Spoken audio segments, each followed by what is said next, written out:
목사님이 안 계셔가지고 녹화 안 하는 줄 알고요. 마음 편안하게 할 말 다 하고 내려가야 되겠다 이렇게 생각해서 막말을 써왔는데 조절을 좀 해야 될 것 같으네요.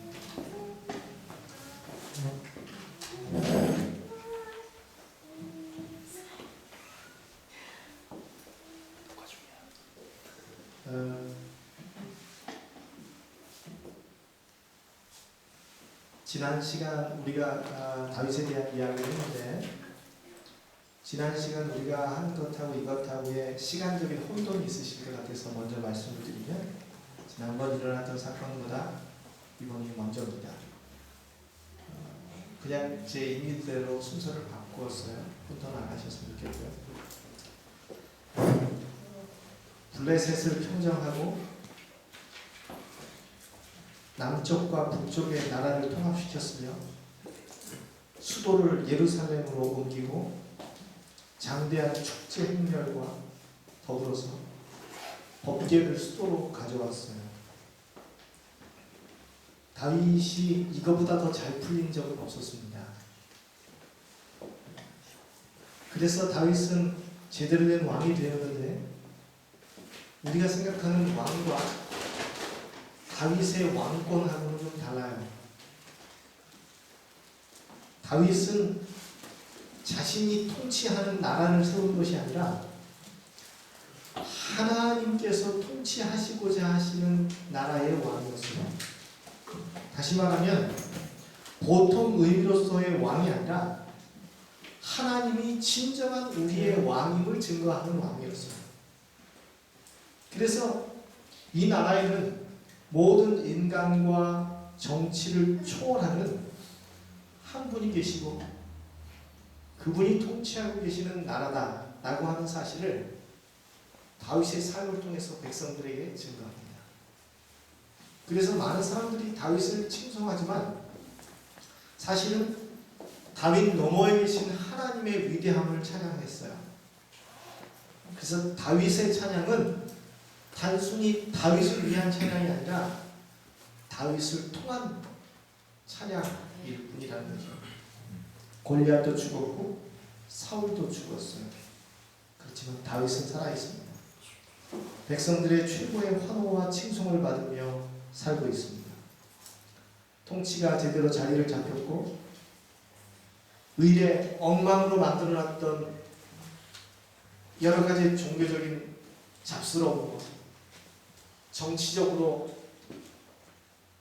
단정되지 않은 여러 가지 모습들이 이제 다윗 왕이 되고 난 다음에 새롭게 정리되기 시작했어요. 그리고 사무엘하 7장 1절에 보면 이렇게 기록이 되어 있어요. 여호와께서 주위의 모든 원수를 무찌르사 왕으로 궁에 평안히 살게 하실 때에, 이렇게 얘기합니다. 잘 들으셨습니까? 누가요? 여호와께서 주변의 모든 원수들을 무찌르시사, 누구에게요? 다윗 왕에게 궁에 평안히 살게 하셨다는 것입니다. 주어가 누구예요? 여호와입니다. 그런데 다윗이 가만히 생각해 보니까 내가 광야에서 그렇게 어려움을 당하고 몇 번씩 죽을 고비를 넘기고, 사실 양을 치던 사람 아니었어요. 자기가 양 치는 곳에서 여기까지 오기까지는 거리가 10km밖에 안 되는데 세월로 따지면 20년도 넘게 걸렸어요. 그런데 자신은 지금 좋은 궁에서 살고 있단 말이에요. 그런데 가만히 보니 하나님의 성전은 아직도 천막이야. 여러분 다윗이라면 어떤 생각이 드시겠어요? 내가 이제 하나님을 위하여 하나님의 집을 멋지게 지어드리고 싶다. 내가 받은 은혜 기억하고 이번에는 내가 하나님께 은혜를 갚고 하나님께서 나보다 더 훌륭한 전에 계시도록 내가 내가 나의 최선을 다해서 하나님의 집을 건축하리라. 이렇게 마음을 먹었어요. 그래서 사무엘하 7장 3절에 보면 나단 목사님을 만나는 내용이 나오는데, 다윗이 자신의 담임 목사님인 나단 목사님을 만나서 이렇게 얘기합니다. 목사님, 제가 이 나라의 왕이 되었고 그것은 다 하나님의 은혜입니다. 근데 내가 사는 집은 이렇게 의리의리하게 좋은데 하나님은 지금 천막에 계시니 내가 하나님의 집을 지어드리고 싶습니다. 그렇게 해도 되겠습니까? 목회를 하다 보면 누군가가 뭘 내겠다라는 하는 참 드물고요. 간혹 있지만 누군가 뭐가 필요하다는 얘기는 참 많이 들어요. 예를 들자면, 목사님, 우리 아들이 이번에 대학 시험을 보는데 꼭 기도해 주십시오. 이번에 내가 결혼을 하는데 목사님 잘 될 수 있도록 기도해 주십시오. 이번에 직장을 골라야 되는데 좋은 직장에 들어갈 수 있도록 도와주십시오. 많은 기도 요청들이 있고 많은 도움의 손길들이 와서 도와달라고 하는 이야기를 많이 들었는데, 가끔 어떤 사람이 와서 내가 교회를 보니까 교회가 좀 낡았습니다. 교회를 위해서 좀 건축을 하기 위해서 내 건축 헌금의 거의 대부분을 댈 수 있습니다. 교회를 건축할 수 있겠습니까? 이런 얘기를 들으면 기분이 어떻겠어요? 제가 그러면 당장 윤경민 집사님한테 달려가겠죠. 집사님, 이제 고생 끝입니다. 이제 우리 옮길 수 있습니다. 누군가가 교회를 위해서 헌금을 한다고 하네요. 그러면 저는 기도 안 하더라고. 하나님께 기도해보지도 않고, 좋습니다, 참 좋은 계획을 가지고 계시는군요. 하나님을 위해서 당신의 재산을 멋지게 활용하실 수 있습니다. 하나님께서 기꺼이 받으실 것입니다. 이렇게 이야기할 겁니다. 나단도 마찬가지예요. 다윗이 갑자기 자기가 거하는 궁전보다도 더 큰 성전을 짓겠다고 하는 다윗의 계획을 들었을 때 이렇게 얘기합니다. 나단이 왕께 고하되 여호와께서 왕과 함께 계시니 무릇 마음에 있는 바를 행하소서. 이렇게 얘기해요. 뭐라 그랬다고요? 마음에 있는 바를 행하소서. 허락을 한 겁니까? 안 한 겁니까? 한 거예요. 그러니 이제 다윗은 부푼 꿈을 가지고 여호와의 성전을 아름답게 건축할 꿈을 가지고 돌아갔고요. 나단도 부푼 꿈을 가지고 이제 여호와의 성전이 의리의리하게 지어지겠구나. 다른 사람도 아니고 이 나라의 최고의 권력자인 왕이 그렇게 결심하고, 왕이 자신의 궁전보다 더 크게 짓는다 하였으니 이거는 틀림없이 되는 일이다. 이렇게 알고 났어요. 근데 그날 밤에 하나님께서 나단 목사님을 찾아왔어요. 그리고 난 다음에 나단에게 하나님께서 전혀 뜻밖의 이야기를 하십니다. 뭡니까? 성전 건축하는 것을 하지 말라고 하는 거죠.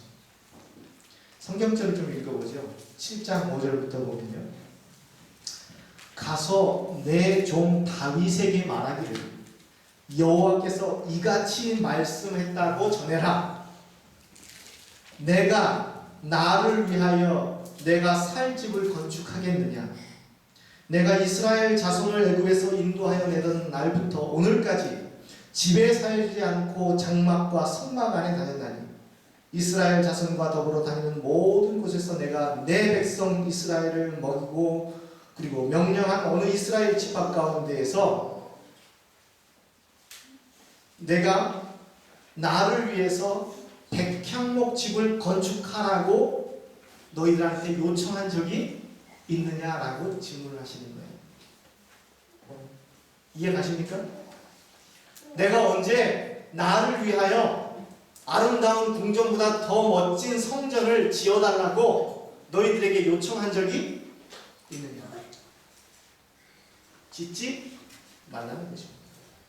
하나님은 나단을 통해서 굉장히 중요한 진리를 하나를 말씀해 주시는데, 그것은 네가 나를 위해서 집을 짓는 것이 아니라 내가 너를 위해서 집을 짓는 것이다 라고 하는 사실이죠. 집을 세우는 사람은 나의 집, 네가 아니다. 네가 만약에 나를 위하여 은혜를 갚기 위해서 집을 짓는다고 하자. 뚱깡뚱깡뚱깡거리는 소리를 통해서 많은 사람들이 지금 저게 뭡니까? 라고 물으면 사람들이 다윗이 하나님을 위하여 집을 짓고 있습니다 라고 이야기하겠죠. 그리고 의리의리한 교회가 완성이 되면 다윗을 찬양하는 거예요. 왜요? 이 성전은 다윗이 하나님을 위하여 지은 성전입니다. 그럼 누가 영광을 받아요? 마치 다윗이 하나님을 위하여 무언가 한 것 같은 느낌이 든단 말이에요. 하나님께서는 뭐란대요? 내가 이제까지 천막에 거하면서 수백만의 이스라엘 백성들을 여기까지 인도했고, 광야에서 단 한 끼도 굶지 않도록 여기까지 인도했고, 내가 너를 만들었고 너를 통하여 일했는데 이제 너는 나 없이도 살 수 있을 것 같으니? 네가 나를 위해서 궁전을 져주고 네가 나를 위해서 성전을 져주면 너에게 더 이상 하나님은 필요 없는 것이니 나는 그러한 집을 너에게 지어달라고 한 적이 없다. 하나님께서 요청하시는 것이 뭡니까? 다윗은 하나님을 위하여 존재하는 하나님의 도구임을 설명하시는 거예요. 그래서 다윗의 다윗다움은 그가 하나님을 위해서 뭔가 함으로 하나님보다 다윗이 찬양받는 것이 아니라 다윗 위에는 항상 하나님이 존재하신다고 하는 사실을 세상 사람들에게 알리기를 원하셨던 것입니다.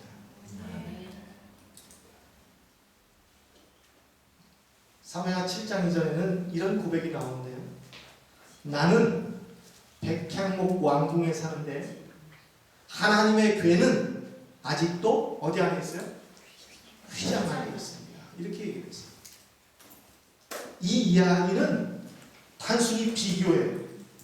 자신이 하나님의 집보다 더 좋은 집에 살고 있으므로 이제 내가 나의 힘을 이용하여 하나님을 위하여 뭔가 해드릴 차례가 되었다는 것이죠. 아니다. 내가 나를 위하여 충분히 집을 지을 수 있다. 너는 그런 왕이 아니야. 내가 필요하면 다른 때에 나를 위하여 집을 지을 수 있다. 그러나 너는 그런 왕이 아니다. 신이 된다는 것이 무엇입니까?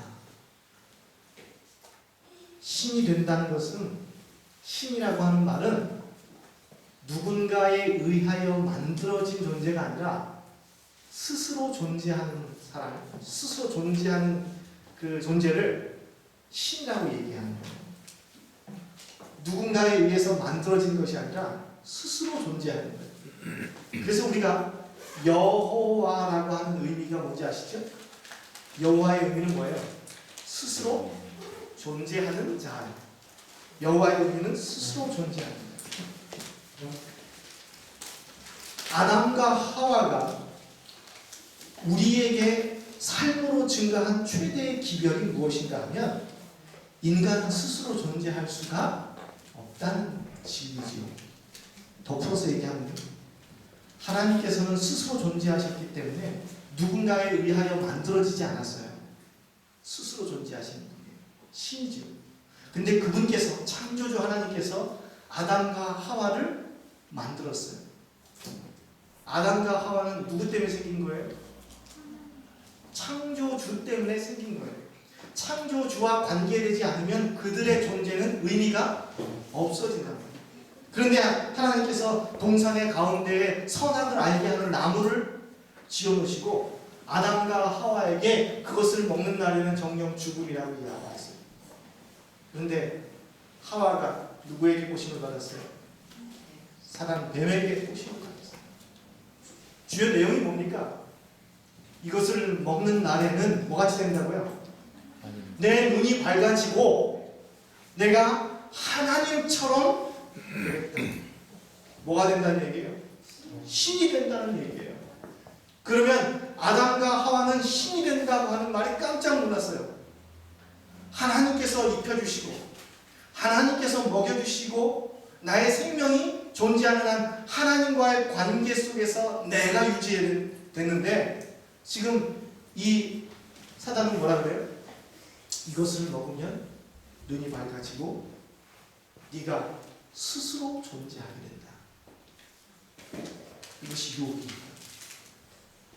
스스로 존재할 것인가? 아니면 하나님에 의하여 존재할 것인가?